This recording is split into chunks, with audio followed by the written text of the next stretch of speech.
Welcome to the July 28th edition of the PFF Forecast. This was an excellent podcast. We had Brad Spielberger on, who, if you're not familiar with Brad, he works at PFF. He's our cap expert, and that's an understatement. One of the most well-connected people actually out there, and just also understands football. He gets it. This was a great conversation. We talked about the Xavien Howard situation in Miami, where he might go, make some predictions there. We spend the bulk of the podcast talking about the Rodgers stuff, getting into what the actual concessions were, what's going to get written down, where we think he's going to end up playing, what he did to Brian Gutekunst and Mark Murphy, both in public and behind closed doors. Stop. And then we get into the Randall Cobb trade, and this was fascinating because it's a thing that probably people aren't talking enough about, but that was an awful trade. We talk about what maybe the Texans are doing / thinking, some conspiracy theories there. We hit some guys that might get extended going forward. It was a great conversation that he gives a great recommendation. I'm even forgetting a few things that we talked about. So let's rock.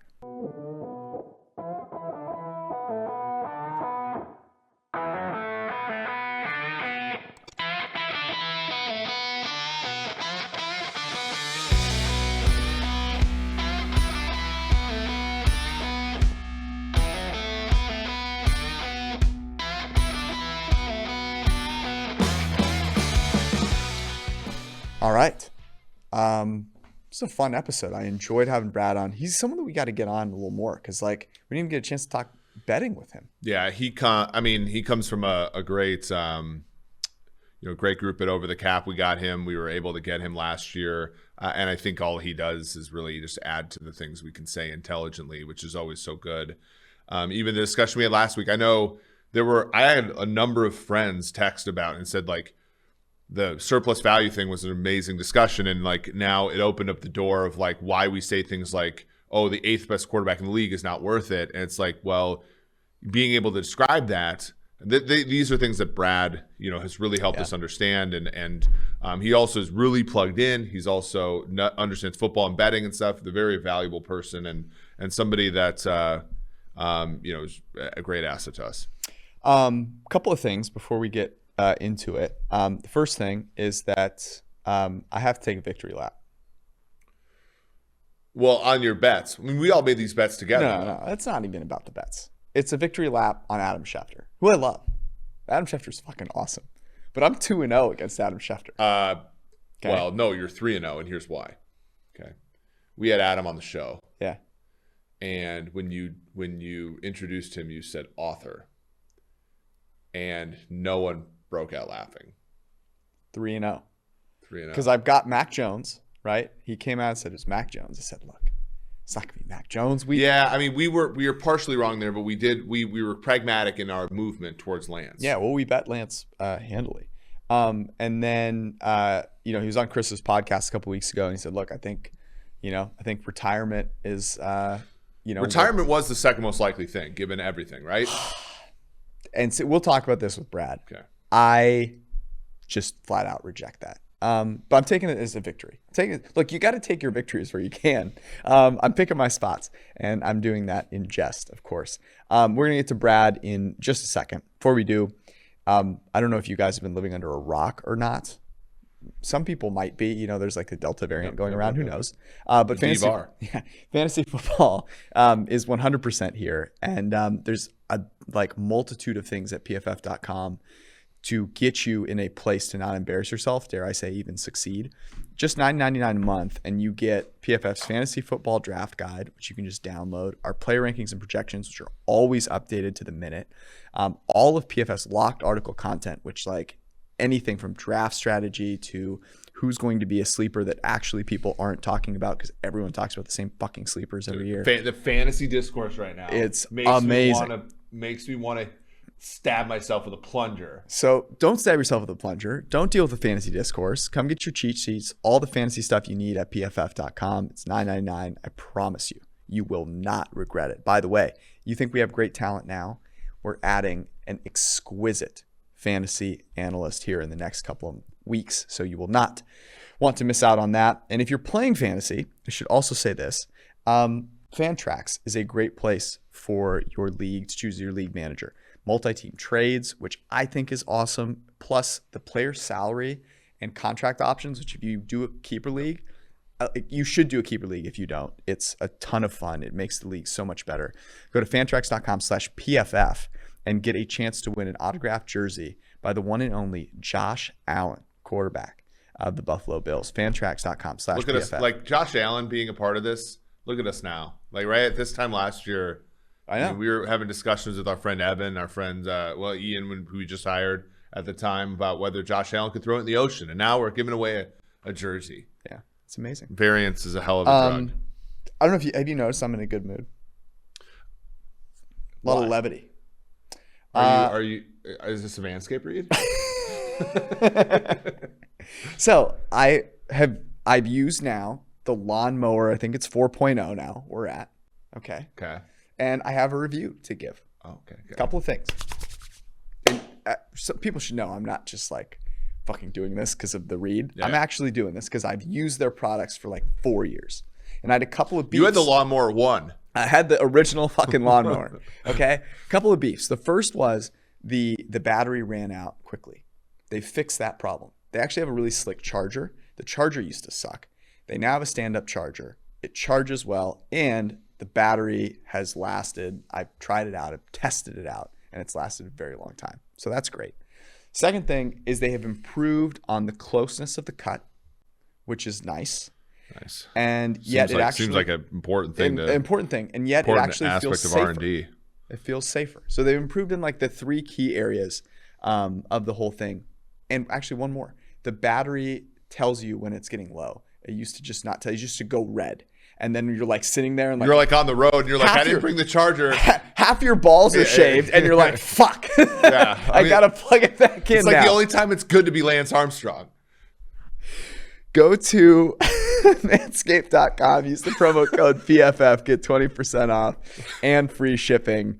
I would not tell you to get it unless I use it myself. And I do. Now, Brad Spielberger. One of our favorite people to talk to, both on and off the air.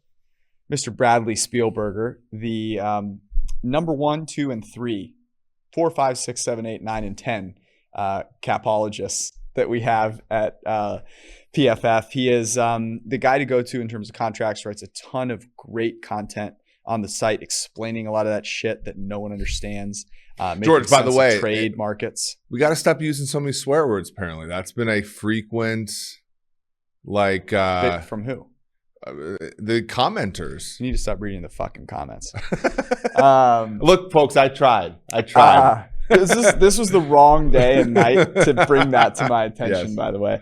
But Brad is joining us because there's a lot to unpack about what's happened over the past couple of days, honestly, but like the offseason in general. Also a fellow bettor, and we appreciate that, Brad. So welcome, brother. How you doing? I'm doing great. I'm looking forward to the rest of the summer. Got training camp kicking off, football about to get underway. Things are looking up. We're going to talk about the Rodgers thing in a second, but like as you look at potential things that could happen, what are the things that haven't happened yet that you're like, this is going to happen?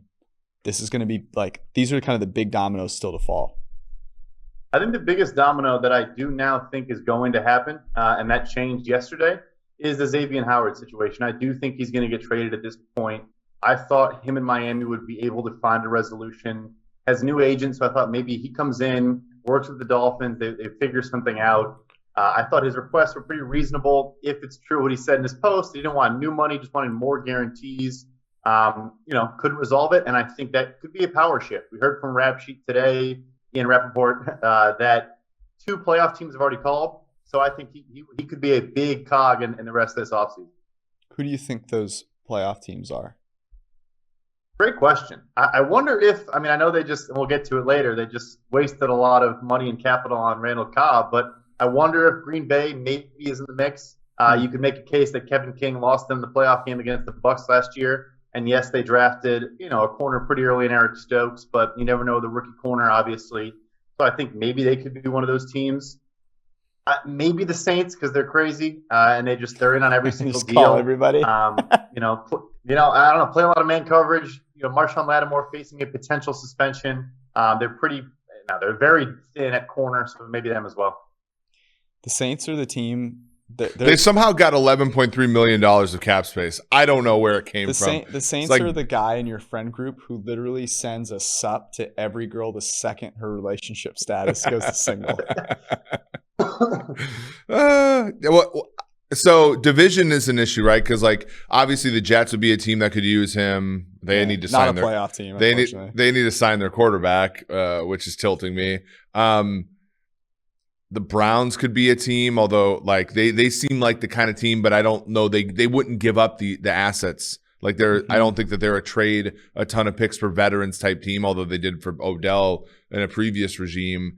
Yeah, I mean, it's tricky. Pittsburgh, maybe? Yeah, Pittsburgh. I mean, they're sort of in that man coverage. I'm not actually sure where Howard the scheme fit for him would be. The Niners would be another one because where are they right now? They're at Mosley, Verrett.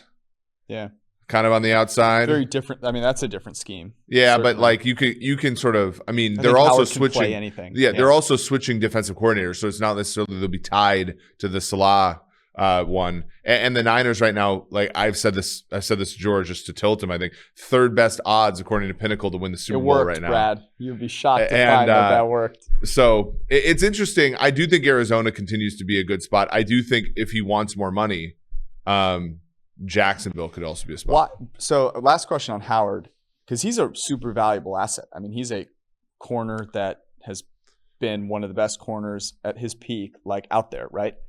Why would the Dolphins, if he's not asking for new money, be so hesitant to add guarantees to his deal? A great question. And it generally comes down to just trying to maintain precedent, trying to think more about the next guy that's going to do this and not so much about the guy in the present. But I think when you look at the context of the offseason they've had, I mean, the first big storyline of the entire NFL offseason was them cutting Kyle Van Noy. He had $12.5 million in injury-only guaranteed money, and he wasn't injured, so he got none of that, obviously. And that's kind of a similar situation. And they spent a lot on non-draft picks, which Howard didn't like when they added Byron Jones. And they're also now cutting guys and trading guys. Shaq Lawson, they trade to NFL purgatory. They trade him to Houston. They're not really sticking by their guys. And I think at a certain point, yes, I think we overvalue locker room and culture and all that stuff. Yes, we do, and we don't, but some people do. Yeah. But at a certain point, I think you should consider, are we going to have an uprising in this locker room? I don't know why they can't figure it out. If it's true, all he wants is more guarantees. I would make that work. But they set the precedent by signing Byron Jones, a worse cornerback, to way more money. But hold on, but isn't that the precedent? But no, going into last year, Byron Jones was considered a better player than Xavien Howard. Okay, whatever. But considered a better player they're on a certain level. Yeah.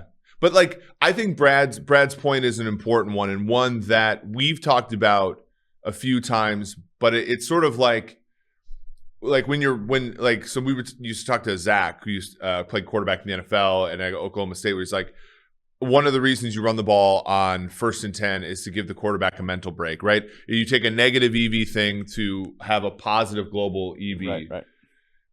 Locker room stuff is you watch the Rodgers press conference today. It clearly grated on him that they let Bulaga and Lindsley and Jordy Nelson's yeah. But and again, guys like us will say, yeah, but that's probably a sharp move. Every single move the Patriots made was probably pissed Brady off, right? And for the longest time, it was kind of yeah, who cares? You won 6 Super Bowls. Get over it. And then, but you clearly see Tom in Tampa Bay now sort of living his best life because he's got a team that's sort of throwing caution to the wind and doing whatever he wants. There may be, to Brad's point, there may be some value. And I don't know what that value is. I think it's probably overstated hugely, but there is some negative externality to making the positive EV move at every decision. I do think, because for me personally, I think Howard, I wouldn't trade for him. Because you're buying a corner off a 10 interception season. Yeah, of course. That's never going to happen. Yeah. And it's sort of like the Rodgers situation in Green Bay too. You're buying a guy at MVP levels, right? So the rational thing is to say, okay, take a hike. Like, you had a great season, go cash in. But we have a process here. But it does take a toll, doesn't it?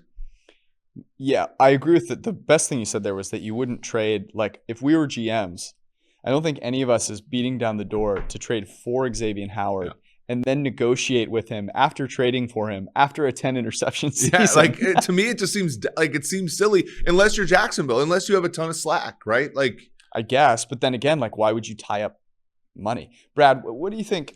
Do you think he gets traded? Yeah, no. So I really do at this point. I think that it's not going to resolve itself. We've seen players before where a big issue is not being the highest paid player at their position on the roster. It had something to do with why Stephon Diggs is now a Buffalo Bill. We've seen it happen before, and I think that we have 4 years left on Xavien Howard's deal is an eternity for a 28-year-old corner. So I do think he gets moved, but I think, like you said, at the same time, other teams are looking at this like, hey, he's Dogecoin at 70 cents right now. Like, his value is literally at its absolute peak, and it's only trending downward. So, are you parting with a first-round pick? I don't think it's something that would be smart to do, because you're also then, going to give him a huge new contract when he gets there potentially. I do think it's moved, though. I think it's going to happen. Yeah, that's why people go, oh my God, I can't believe a guy who just played so well got traded for a second, a third, a fourth-round pick. And it's like, there's a reason. Like, it's not just like these teams. So we give teams a hard time. But, like, there's a lot of situations where people just do not see the reasoning there, and that's certainly one. Let's talk about Rodgers here. I guess here's my biggest question, and there's going to be this conversation will go in many different directions. So it's not about the money.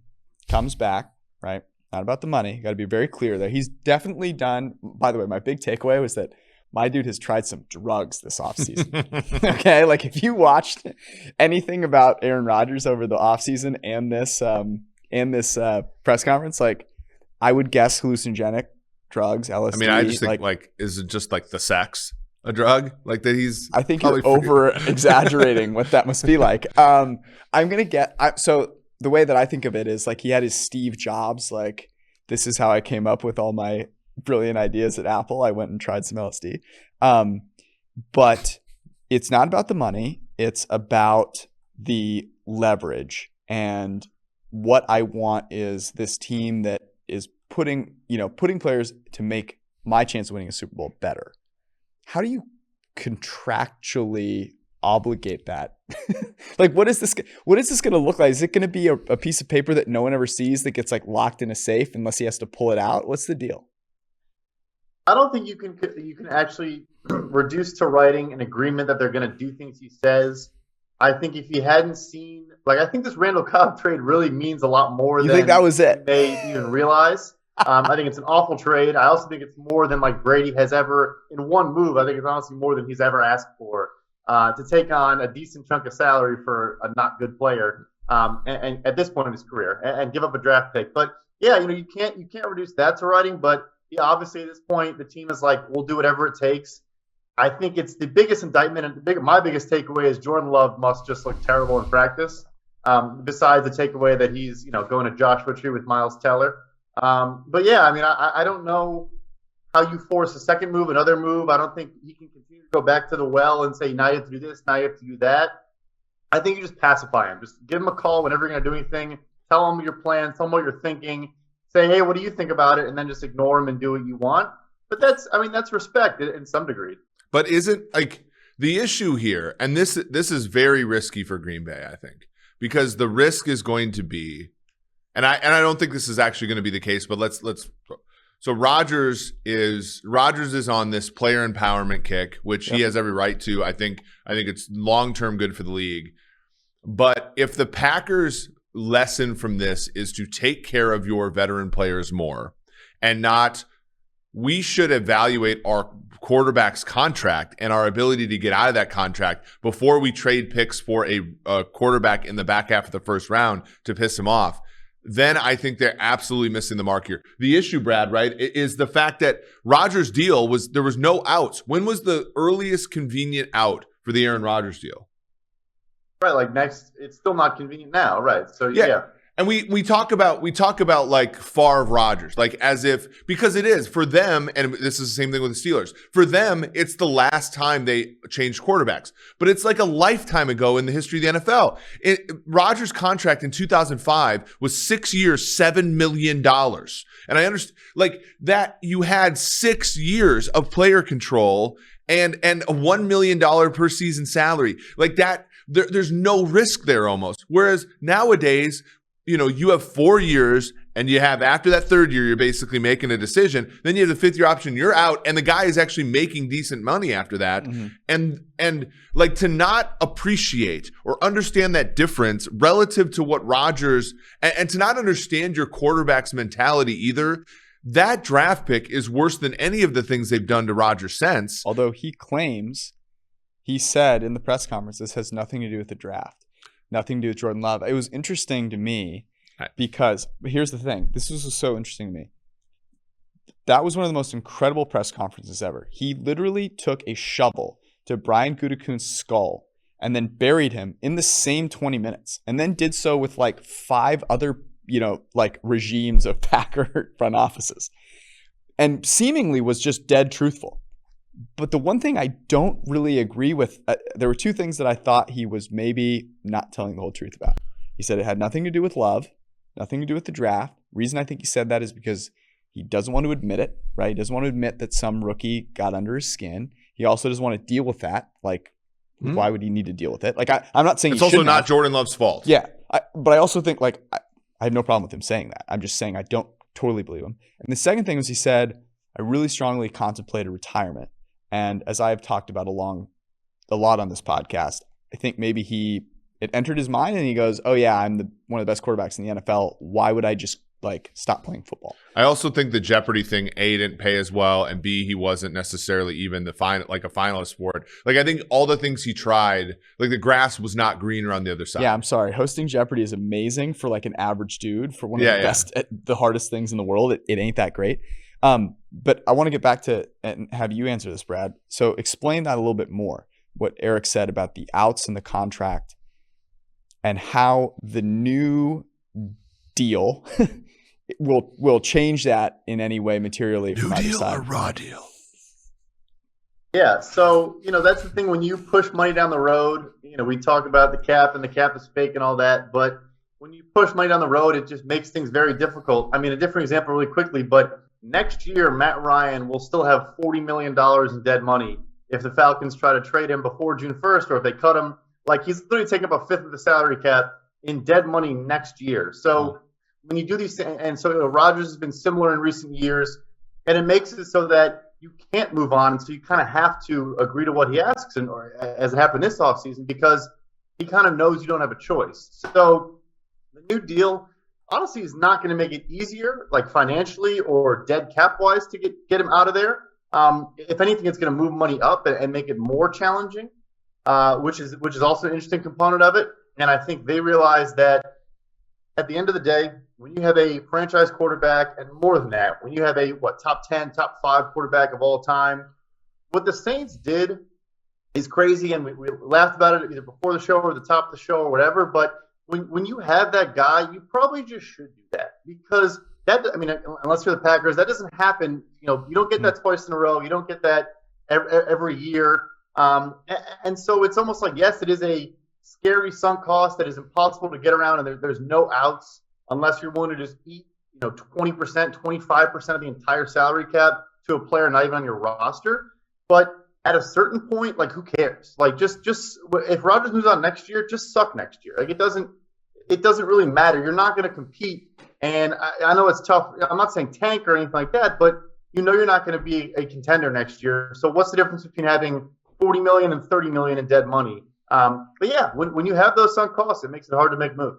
Yeah, and that was what we saw with Atlanta in the draft, and sort of and I think you and I talked about this, Brad. It's sort of like the unlucky nature of what happened, where they do the Matt Ryan thing, and then like a week later, the 49ers trade for the third pick, and all of a sudden Justin Fields is in their set of outcomes. And it's like, well, shoot, like that really did, because all of the edge with a rookie quarterback is the salary side. Right? And if that salary is having to play around with 40 million in dead money, then everybody's like, well, why didn't he work out? It's like, well, it's pretty simple to see why he didn't work out, because he didn't have the same advantages that every other rookie quarterback had. So again, I think if the Packers see this and say, okay, player empowerment's a big deal, we have to think about that a little bit more.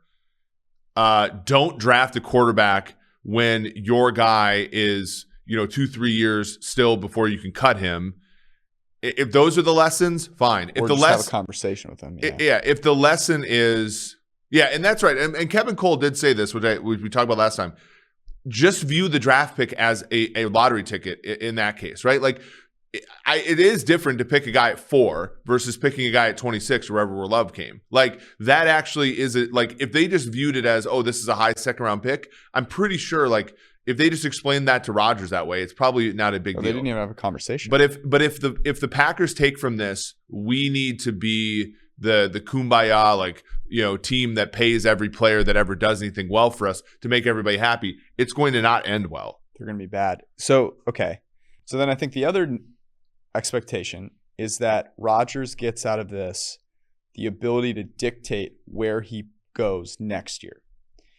So there are two scenarios. The Packers win the Super Bowl, and I'm going to go ahead and say if they win the Super Bowl, I don't know, does anyone disagree? Like, if they win the Super Bowl, I think they're running it back. That would be hard not to. Yeah, that would be my guess. Okay, so the Packers don't win the Super Bowl.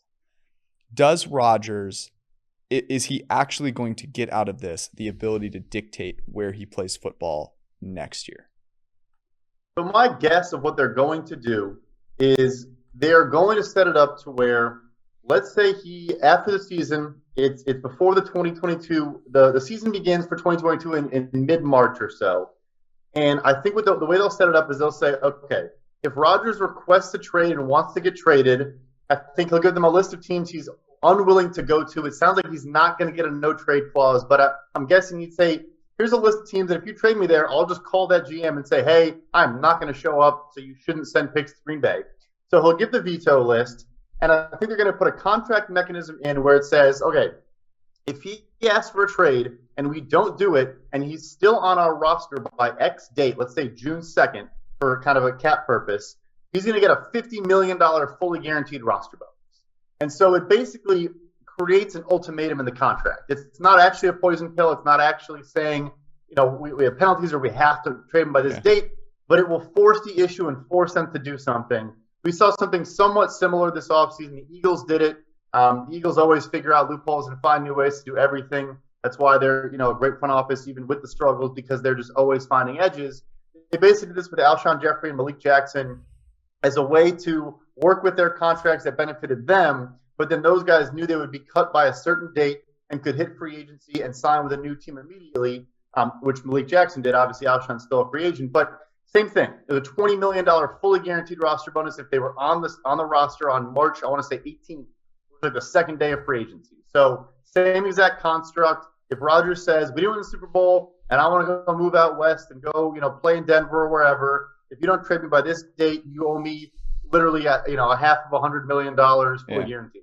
And so the idea is then that he will say, okay, I want to go to this team, work it out. And then they get to that point, let's say they can't reach a deal, and he goes, I do not, it doesn't even matter what he says. They have to cut him, basically.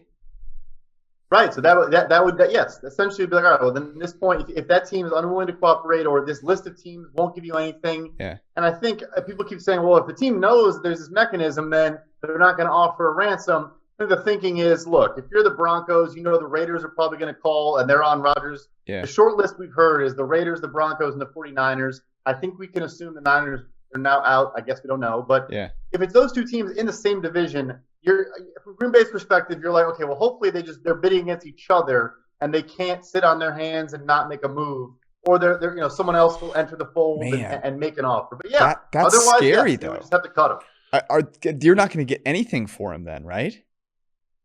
Because why would a team? No, you need multiple suitors. Why would a team give up a lot if you're the Broncos and you're talking to Rodgers and Rodgers is like, I want to come play for you. But if we want to trade for you, we're going to have to give up the players that can help you win a Super Bowl. No, I hear you. A draft pick, I think you just draft picks and be like, look, if we have Aaron Rodgers in this roster and we don't lose any players off this roster, we're picking in the 25 or later anyways. The Broncos specifically haven't made the playoff. They're in the second longest playoff drought in the NFL. I hear you, though. And I guess for Gruden, I'd be like, Gruden's going to be entering year 5 of his 10-year mega deal, hasn't done absolutely anything. Yeah. So there's pressure in that regard, I guess. Yeah, and so this brings it back to like we might see some crazy shit this season, right? Because like I'm not saying they can't trade Rodgers, but if the Packers, like let's say they start the season like 2-4 or something, 2-5, we get to the trade them, like they're in rebuild mode 100%, right? 2-6. I mean, I'm not saying it's possible, but like the worst outcome for Green Bay is to basically slug it out for the division with one of the Vikings or the Bears, right? Because yeah, but they're not. I don't think. I mean, look, they could go 0 heading into the trade deadline. I don't think that's happening. But like, what's the floor in their realm of possibilities heading into the trade deadline? What week is the trade deadline? we have Probably different this year. Is it yeah, like we week have 10?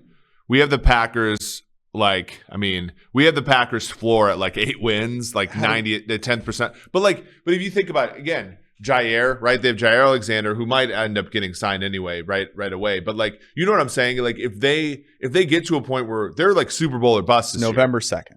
if it's anywhere close to bust, right? Okay. They're going to start selling off pieces, aren't they? I think that's even more ridiculous than your retirement take for Aaron Rodgers. Which, by Wait the a way, sec. Which, by the way, he did contemplate retirement. Bullshit. Okay. He contemplated retirement. He said that. You know why he said that? Because he told the Packers that and they bent over. Okay. And so we wanted to just make sure that he gave him that piece. It's November 2nd. So they will have played 8 games at that point, 9 games. Mm-hmm. Okay. What's the worst record they could have at that point? I mean, anything can happen, but like, so, I mean, I guess they start with Saints. Yeah, it's not going to be that bad. Say and whatever. It's not going to be that bad, but they do face. Yeah, I mean, but they're my going point is, for it this year. Yeah. I think it's more likely that if they have a bad start, which is a mediocre start by most teams, calculus, they will actually be a buyer. Because Aaron Rodgers is going to be like, you know what the missing piece was? Jordy Nelson. Yeah. Actually, Julius Peppers could really help out our D-line. Yeah, I mean, I guess the issue is Charles Woodson still running around in his backyard? Can we get him over here? The NFC probably won't be that good, so they will be buyers. But if I'm in the Packers front office, I'm spending this entire year. I'm not even watching the games. I'm planning for the future, because like what Aaron Rodgers did was basically hold you hostage and say the 2021 season is not in your hands. The 2021 season is in Aaron Rodgers' hands. And so if I'm in the Packers front office, like I'm basically writing off 2021 as gravy. Like that's the only way you can view it, right? Because you're not going to be able to do anything that's not going to piss off the quarterback, right? And you're not going to be able and your future is not all that bright because you're getting rid of him after the season. So your plan is to like figure out the best way to accumulate assets starting, Feb 10, right? Like that's sort of how I'm thinking. So if they're like if they're anywhere close to in the tank, I do have to think like it's probably because Aaron didn't play that well, and you sort of like look at him like the meme and be like, and trade away some players. I don't think it'll happen, but I think there's probably a 5% chance they're not very good this year. I think the big question here, the one actionable piece of information. All right, you have Devontae Adams in a contract year. His franchise tag will be $20 million if you go ahead and do that. And you probably wouldn't want to tag him and extend him. You probably want to trade him anyway. It's Halloween. You're 3-5 or 3-6. I agree with you. They'll probably be buyers. But are you taking calls on Devontae Adams and at least entertaining the idea? So that then you can cut Rodgers or trade. You basically you get rid of Rodgers. You don't pay Adams. You get a first round pick for Adams. Maybe trade. I mean, just go nuts. You just. I mean, that would be the funny thing is, Brian Gutekunst today had his mouth taped up and his hands behind his back while he was watching the press conference. So like, I don't know that he could actually say the things he wanted to say. Maybe his eyes were duct taped closed so he couldn't even cry. But that would be the ultimate retribution, right? Would be to say, oh, Aaron, we gave you everything and you couldn't fucking get it done. Yeah, well, guess what, buddy? This is going to be the most miserable last season. The Last Dance? Yeah, buddy, they pulled the fucking plug on the DJ booth before you could fucking even get into your moves. All right, buddy? Like, good night. That would be incredible. But these are things that could happen, right? Can you imagine, like, get up in the morning? Greenberg wouldn't be able to sleep. Mike Greenberg, especially if the Cowboys are decent, Mike Greenberg is just going to be there in the morning, like, trying to decide whether to open up with the Packers or the Cowboys every morning. It's going to be amazing. I mean, we're a show that talks about, like, ranges of outcomes. That's in the range of outcomes. That would be incredible. I mean, we're talking about a team that just, like, before LaFleur had 2 straight losing seasons, and one of them, Rodgers played in every game. He played hurt, but he's been injured before. Like, there's a ton of this is interesting. Like, that would be such a bummer for the people holding 35-1 Packers tickets who are just rolling. And I thought you were gonna say Packers stock, like Mike's mom and Mike. Let's do this real quick. Let's go around the horn. Where does Aaron Rodgers play football in 2022, 2023? Brad, I'll let you go first. I'm going to go with Denver. Probably an easy call. But they have the precedent. They took Peyton Manning in to finish out his career. The roster is just so good at every position except for quarterback. And I think he really wants to be there. I think they found a way to get it done. I think it's going to be Las Vegas. Wow. I think so. I'm bullish on the Raiders this year, but I can totally see it going pear-shaped. And if you're Gruden and you're 4 years in, you haven't had a winning record yet, like, I mean, it's either your ass or Rodgers, like. Yeah. If the Niners aren't doing it, right? Yeah, it's interesting. It'd be very interesting to see if Trey Lance played poorly, what they would do. Does Trey Lance play at all this year is the question. Like, oh, buddy.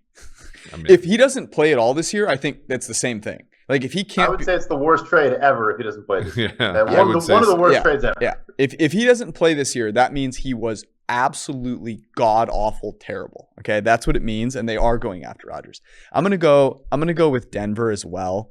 I sneakily kind of hope that the Packers win the Super Bowl, not just because I bet them, but it's because I bet them. But I do agree, Denver makes the most sense. I just think it'll be very interesting how he ends up getting there. Let's talk quickly about the Randall Cobb trade because, Brad, you were saying how this was like the worst trade you've seen in a really long time. Talk us through the trade and the absurdity of it.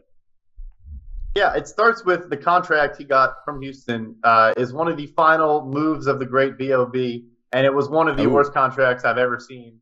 It was in our article for worst contracts in the NFL. It was prominently featured in that article. I mean, you give a guy like a 30-year-old slot receiver a 3-year, $27 million deal with, I want to say, 19 or 20 million of that guaranteed. Just an insane signing. And so this year, he had an $8.25 million fully guaranteed base salary. So Green Bay's taking on $5.25 million of that. Green Bay is in one of the worst salary cap situations in the NFL. For next year, they're already projected to be $35 million over the salary cap. That's without Devontae Adams under contract. And so it's just an awful, like, if I was good at cuts and I was like, all right, what is the one thing you want me to do? This is probably the last thing on the list that I would have hoped Aaron Rodgers would have asked for. I would have rather called up Jordy Nelson or Bubba Franks. I would have called a lot of people before I called Bubba Franks would have been incredible. Oh man, Jermichael Finley, where is he? I would have at least brought back Cedric Benson. Donald Driver? We get Donald call Eddie Lacy in a hard cut. Yeah, Eddie Lacy could play guard for them. Actually, he's lost a lot of weight. He's trim now. Yeah, he's lost a lot of weight. Eddie Lacy could rush for 1,000 yards in the NFL tomorrow. That's the hottest take we've ever had. At the same time, the Texans still get fleeced. Like a team like comes to, like, this is like you're a lemonade stand and in the middle of a desert, and you just like how did that phone call go? So Nick Caserio picks up the phone. It's Gutekunst. Gutekunst is sitting there. By the way, Aaron Rodgers is standing behind him with a gun to his head. Right? Yeah. Okay. Gutekunst is sitting there. Mike Murphy's in the corner squirming, and Gutekunst is like, "So, is Randall Cobb available?" And Caserio's like, sitting there and he puts his hand over the phone. He's like, guys, what the fuck is going on?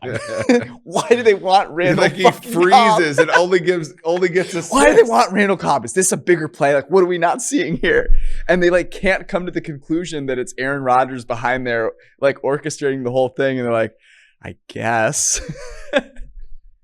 Pretend like he's valuable. Pretend like we love him. Like, I don't know. If he's really, he's doing well here. I don't know. He's really when you spent the last 6 months in a Bible study, you miss out on that you are supposed to be in the world but not of it, and they're maybe just not listening to. Okay, so here's my news. counterpoint. And Brad, you have been, you've advised for you get this whole that dynamic as you've just explained earlier with some of the Xavien Howard stuff. My take is this: they called him up and they said, look, we have to get Randall Cobb for A-Rod. We don't want to give the appearance that we got completely fleeced. We'll do a good deal for you, and down the road, if you need something, we'll be there to make a trade happen so that you can make another trade, or there was some other thing that was said or agreed upon that's not a part of the trade that we don't know about. I actually love that you mentioned this. I've had a conspiracy theory for a couple of years. It has to do with your 49ers. Oh, I think when the Niners traded for Jimmy Garoppolo and all they sent was a second, and yes, I know maybe you could say all they got, the guy hasn't played yet, but look, he was considered a franchise quarterback. You give him a huge deal. All they sent was a second-round pick. I think the subsequent Trent Brown trade, which I think off the top of my head was a fifth or a sixth for a solid tackle who just had a good season in San Fran. I think those two deals were part of the same deal. I do not think those deals were in isolation. I think they were related to each other. And I think that was kind of San Fran paying back the favor to New England. So Caserio was there for that. I think that is a very good theory. I could see a situation where we see a trade down the road where we're like, Green Bay just kind of got killed by Caserio in this deal. And in the back of your mind, you should think, yeah, because Caserio agreed to eat $3 million for a sixth-round pick for Randall Cobb. He kind of had an IOU with Gutekunst or Rodgers or whoever's calling the shots in Green Bay. I love that.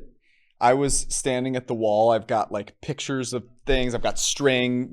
I've got you're Dale from Horrible Bosses. Yes, too. I'm Dale from Horrible Bosses too. And Brad walked in and pointed to the one thing I hadn't considered, and all of a sudden the picture was clear for me. I think that is Nick Caserio having seen, Bill Belichick and the Patriots way makes it even more likely that this was the case. And now maybe the Texans will find a way to win more than 3 games at some point over the next 5 years. You never know. Could happen. What would be interesting if I'm not confident. They got rid of Dante Moncrief. I feel like that was the engine. It was going to be the engine. Okay, so we've exhausted the Green Bay stuff. I do feel like we could talk about it for a while. I'm sure we'll revisit it at some point here. I am curious a little bit, Brad, we haven't talked a lot about Deshaun Watson at all, and it wasn't even something that we were considering talking about. We were just talking about the Texans.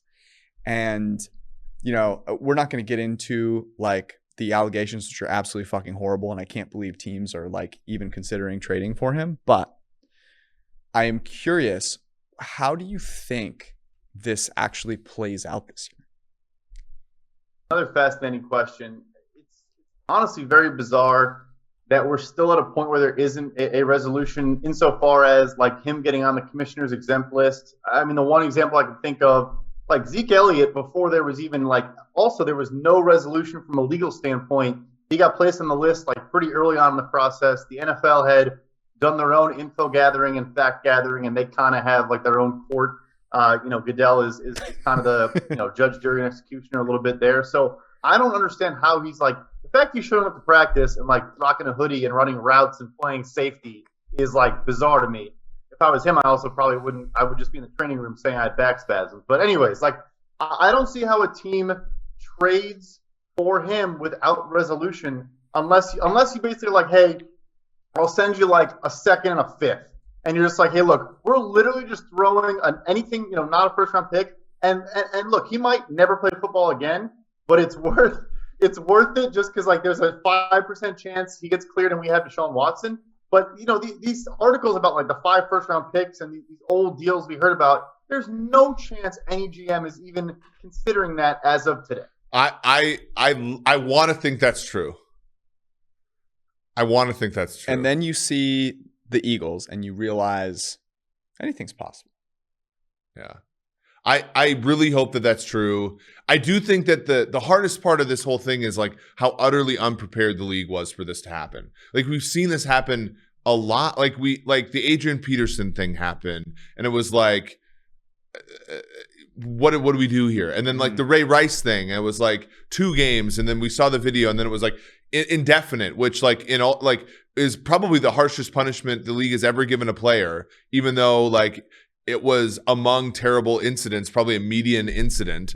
And then now we have this, and it's like we just thought it was going to resolve itself. But in reality, it was probably this required the most action because he's like literally on the open market for a trade, and there are teams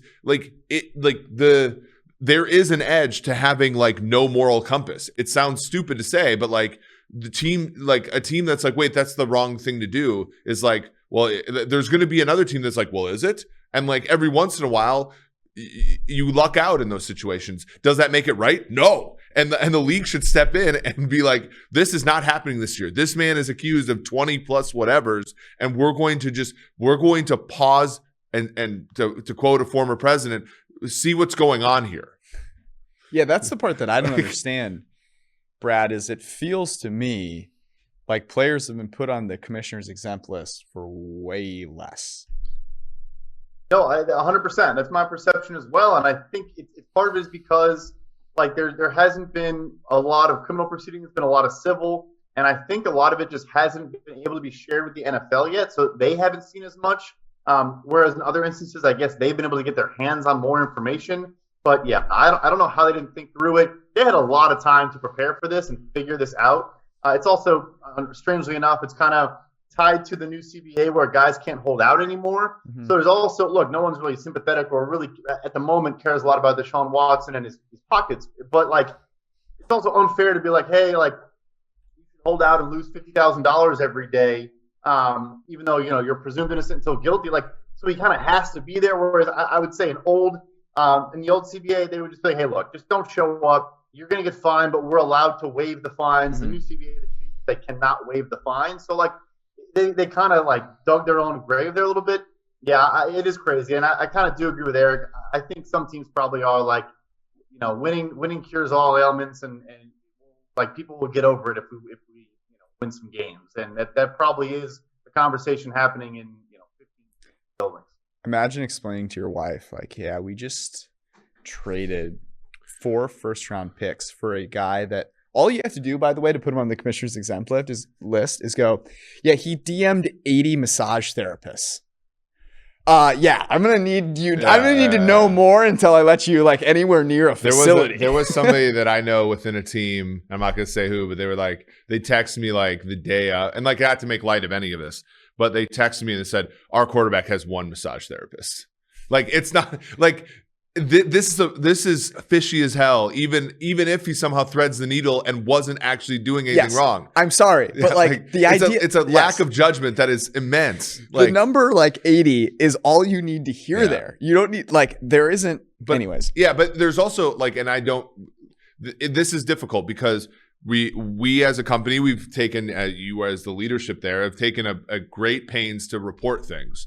And I do think it's good to recognize that this is not normal, and to report it as if it's normal is probably triggering to people who have been victims of sexual assault and things like that. And so like it is important to say this is not normal. I don't understand what the league is doing here, and hopefully it gets resolved soon because the fact of the matter is he's one of the best quarterbacks in football, but this is not a thing that adults have to resolve this, right? By the way, saying that he should be put on the commissioner's exempt list is not saying that he should be thrown in max security jail.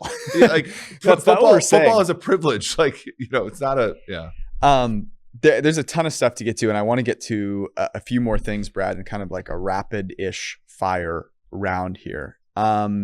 This has been talked about a little bit. Trey Lance did sign his guaranteed, I think, 22.1 million. So Zach Wilson is the only quarterback that hasn't signed. He also plays for the Jets, who have like the funniest quarterback room of all time. It's like Josh Johnson and Sean Mannion or something like that. So it would seem that they would be very intent on getting him signed. Why has he not signed? The funny thing is those two guys are guys they might bring in, and they actually have more experience than the guys they do have in the building, which is Mike White and James Morgan, who neither have taken an NFL snap. But yeah, same difference. So he's now the last unsigned. He's now the last unsigned draft pick in the entire class. It essentially comes down to establishing contractual precedents, and the big one here is offset language. Not to go on a long rant about what that means, but essentially, if you have guarantees in a contract and the club terminates that deal early, if the guy signs elsewhere and has guarantees in that new contract and that other deal, it offsets against the original clubs and they actually no longer owe that player any money. Players obviously don't want the language. They can do what's called double dipping, where they essentially get both payments. And clubs, they obviously want to get that in there. And so it looks silly because you're not going to cut Zach Wilson before this deal's over. I mean, you just saw the worst case outcome with Sam Darnold of what could happen with this pick, and he still got you a second round pick and had his 5th-year option picked up. So you're not going to do it. It's more about when he signs his potential second contract in New York, you can say we had offset language last time, so we want offset language again. That's what it's about. I do think it's kind of absurd at this point, though. You have the worst quarterback room, outside of him in the NFL. Training camp has started. He's the only rookie not in across the league, not there. I mean, the interesting thing too. Last comment is the agent actually also represented Joey Bosa when he went through a similar thing with the Chargers. So he's done this before. He knows it. I think, in my opinion, they have more leverage here. New York is going to start to look really bad if they haven't already. Yeah, that's interesting where the leverage lies, because it certainly lies with the quarterback, but also, like, I can't imagine, Brad, that like there isn't a fairly standard offset language, like at least within a bound, right? Like there's probably a middle, a couple standard deviations away from the mean, and like within that range, it's probably not that big of a deal, right? And so the thing that I think is so weird about this is, as Zach Wilson, first off, you look like you're 14 and you should be doing TikTok videos, and you're going to come in and run a team in New York. Like, I would have fucking been there. I would have been camping out for training camp, like to try and show that I was ready to lead this goddamn team. And like worrying about what would happen if I got fucking cut as the number 2 pick is the biggest pansy move of all time. But then on the other side of things, it's like, how do you tell your agent who you just signed to like represent you? And he was probably like, this is my deal. This is what I do. I'm going to get you the best thing possible. You're probably like, I'm 22 years old. Like, what do I do here? Yeah, great point. This thing is the team might say, look, eventually he'll fold. He'll want to be here. Like you said, he's got to handle New York media. I will say, living out in New York, like I always, as a contract guy, even though for whatever reason people think I'm like pro team and I'm like a pro, suppressing wages guy, I always get saddened. You are, yeah. I always get saddened to see that like fans often side with the owner and are like, this player. I have seen the opposite. I think maybe it's because the Jets have zero credibility, as they deserve zero credibility. But like, I think at this point the fans are like, just give the kid whatever he wants in this deal so he can show up. Like you said, he weighs 160 pounds soaking wet. Like, let him in the building so he can figure out how to play football at the NFL level. But yeah, someone's gonna blink eventually. I'll say though, Trey Lance, real quick. Trey Lance got offset language in his deal, so he had to succumb and just showed up and did not get that. So, every team's different about it. Trevor Lawrence, no offsets at the first overall pick. So it is kind of more club to club. It's actually not that standard across the league. We expect Darius Leonard to get extended. The other kind of big ones are Lamar, Josh Allen, Baker Mayfield. I guess Nick Chubb was a guy that we were talking about that you brought up beforehand. But like, are there any other extensions that we see before the season starts? Yeah, some of these 2018 first-round guys, like Quentin Nelson, could come through.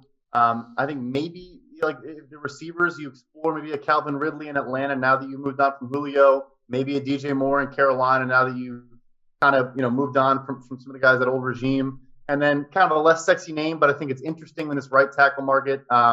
Eric's Vikings and Brian O'Neill, the right tackle there. I think it's an interesting situation because Ryan Ramczyk kind of blew that market out of the water. We saw today Braden Smith in Indianapolis kind of followed suit. And so that market has been totally reset, and it looks like some good news for Brian O'Neill in Minnesota. Lucky. Merry Christmas.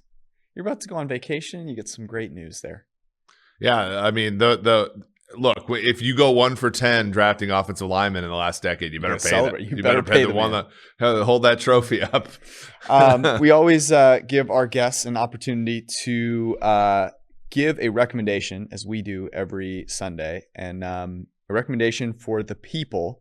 Brad, it can be anything, honestly. We've done podcasts, we've done recipes, we've done places to eat, we've done mechanisms for working better. We've heard the whole gamut. So I'm excited to hear a recommendation from you.